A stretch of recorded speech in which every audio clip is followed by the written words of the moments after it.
Hello, welcome to Going Global. I'm your host, Chung Se-mi. A Chinese media outlet has recently claimed that hamburgers, which are commonly known as a Western invention, actually come from China. They stated that rojamo, which translates to meat burger or meat sandwich, as the world's first hamburger.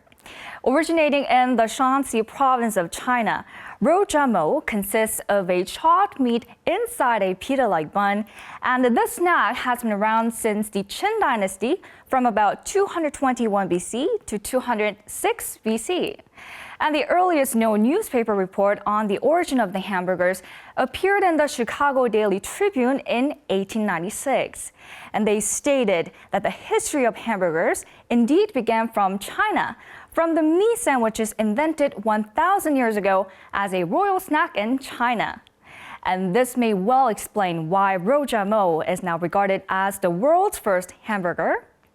Well, no matter where hamburgers come from, the truth is that they are now a common and beloved food all over the world.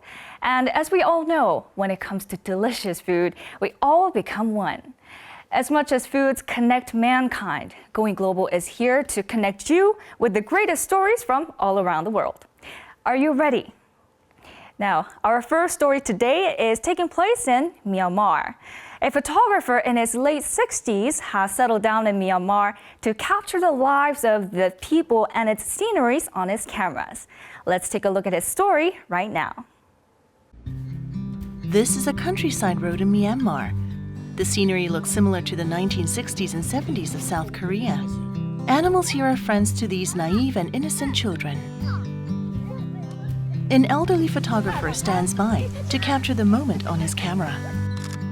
From the eyes of the children looking at him with curiosity, the photographer recalls his childhood memories. 우리 어릴 때 그 가난하고 보리고개가 있었죠. 그때의 찌든 생활이 지금 여기에 다 묻어 있어요, 그대로. 그러니까 정감이 가죠. Photographer Kim Yoon-sung settled in Myanmar 2 years ago. He came here to take pictures of the country's unspoiled nature and its innocent people. Every 2 or 3 times a month, Kim drives to places in Myanmar where there are hardly any people. The wonders of nature that he witnesses make him realize how small a human being is. 이런 모습이 언젠가는 사라지리라고 생각해요. 그래서 뭐 기록 차원에서 이런 길을 좋아하고 많이 선택하고 있습니다. Kim's aim is to capture the moments he sees just as they are on his camera. For the people of Myanmar who are busy living their lives, he soon plans to open an exhibition of the photographs he has taken. 두세 미얀마 사람들이 내가 찍은 사진을 보고 아, 우리도 저런 시절이 있었구나 하는 그런 감성을 갖게끔 최선의 노력을 다하고 있어요. 그래서 내가 이 카메라에 숨소리까지 담는다는 이야기입니다. Kim says he is always ready to travel to any place in Myanmar for his photographic journey. It may be physically challenging, but the people and nature he meets on the road are always giving him something new to learn.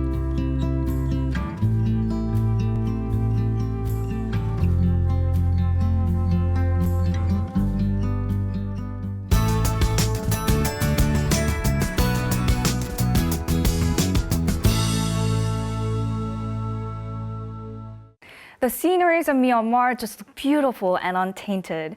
I cheer him on as he continues his photographic journey across Myanmar. Now, at a recent kids baseball tournament in Hong Kong, a team consisting of Korean children took second place. Although they weren't able to win the title this time, the team now has a record of going to the finals for 3 consecutive years. Let's meet the Angels, a baseball team in Hong Kong that's proudly representing Korea. The fielding team is 5 points behind in the bottom of the 4th inning. The ball that the opposing team hits flies between the pitcher and the second baseman, scoring another point. The next batter also makes a hit. In the end, the Angels baseball team lose their game 8-0. 오늘가 공기가 좋지만 재밌었어요. 멋진 투수가 되고 싶어요. Founded in 1994, Angels is the one and only children's baseball team for overseas Koreans in Hong Kong. It started out as an underdog, ranking 5th among 6 kids' baseball teams in Hong Kong. But the team put in an intensive 3-hour training every Saturday. As a result, Angels won the Kids' Championship title in just 3 years of its founding and also holds a record for going to the finals for 3 consecutive years. 일단 주말에 항상 집에 있으면 게임을 하거나 아니면 야외 활동을 거의 하지 못하고 야구를 하면서 야외에서 활동하는 즐거움을 알게 되었고요. Support from the parents was another factor that contributed to the Angels' success. As the team doesn't have any financial support, parents have been collecting about 2 million won each month to cover necessary fees such as renting the sports field.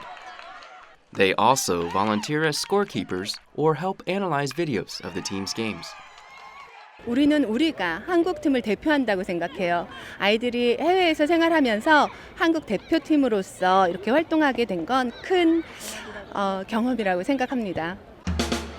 The Angels baseball team's motto is to do their best at all games, whether they win or lose. These players will continue to represent Korea overseas.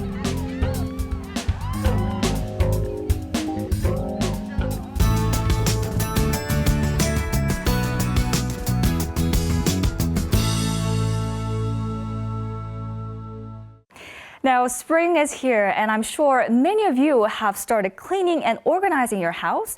And while cleaning, you tend to find the things that you're not actually using, like clothes, shoes, bags, and accessories that are just lying around on the floor.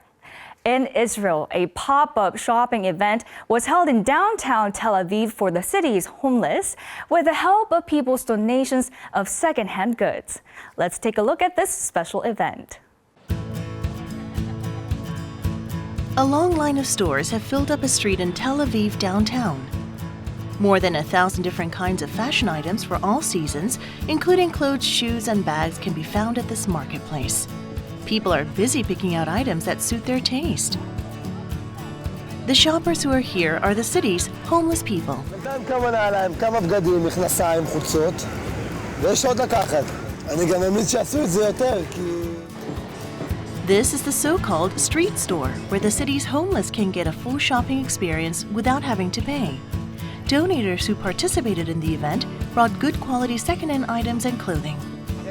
כמה בגדים וגם הבאתי דברים לאכול והחלטתי שגם כדאי לעזור להם ולהלביש אנשים ולסדר, ואת ראית בעצמך. A pop-up shopping event for the homeless was first established in South Africa by a non-government organization. The idea of the street store is to give a dignified shopping experience to those who can't afford it. After its success in countries like Belgium and Canada, the pop-up opened in Israel's Tel Aviv as the project's 160th store.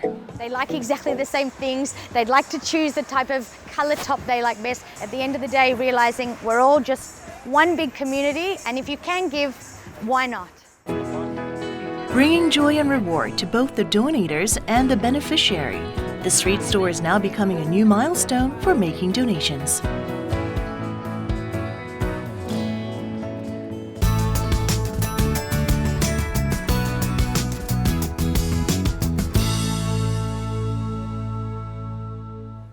A full shopping experience for the homeless in Israel. It is just heartwarming to see that a new way of donating goods has been created. Hopefully, such events will go beyond Israel and spread to many other countries, including Korea. Next, let's head over to Nepal. In the capital city of Kathmandu, Korean language classes are the next big thing these days, and evidence that the Korean wave is now having a great impact on Nepal as well. So let's take a look at how the local people are learning the Korean language. This is a place in Kathmandu where a Korean language class is being held. The small lecture room is filled with students. Their Korean pronunciation may yet be poor, but their passion for learning is greater than any other. Korean भाषा सजिलो छ अरु भाषाहरु भन्दा जस मैले पढ्न interest लागेर होला जस सजिलो लाग्छ म 2 वर्षसम्म पढे. This education center teaches not only Korean language but also Korean history and etiquette. Providing the students with opportunities to learn about a variety of Korean culture, the center has more than 100 people taking its classes. 한국에서 들어오는 드라마들 또 영화, 음악들이 이곳에서도 볼 수 있는 기회들이 있으면서 한국에 대한 동경심을 갖는 것 같고. At the center of Hallyu is Korean food.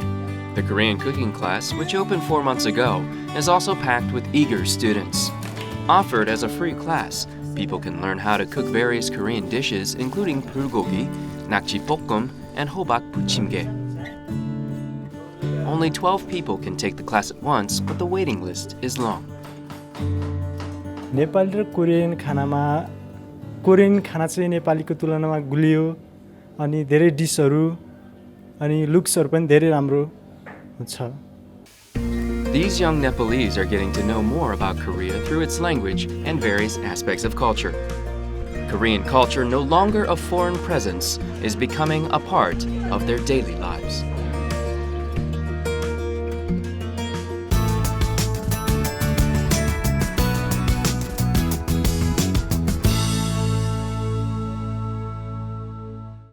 Well, I hope you enjoyed the stories we shared today on Going Global. Recently, at a restaurant in the United States, a customer was enjoying a plate of fresh oysters, but when she bit into one, she ended up finding 50 pearls inside. According to the restaurant owner, the whole restaurant was filled with laughter and smiles that day. But aren't you curious to know who got to keep the pearls? Was it the lucky customer or the restaurant owner? Well, it turns out that the restaurant cleaned the pearls and packed them up nicely in a cup for the customer. What a lucky person she is to find 50 pearls in a single oyster. But I must say, it's pretty impressive that the restaurant owner gave all the pearls to the customer, saying that it was her oyster, so they were all hers. That's what makes the story a happier one. And I'm sure the restaurant will now have a constant stream of customers who come to find their once-in-a-lifetime luck as well. Going Global will be back next week with stories that will fascinate you like shining pearls. Thank you for watching.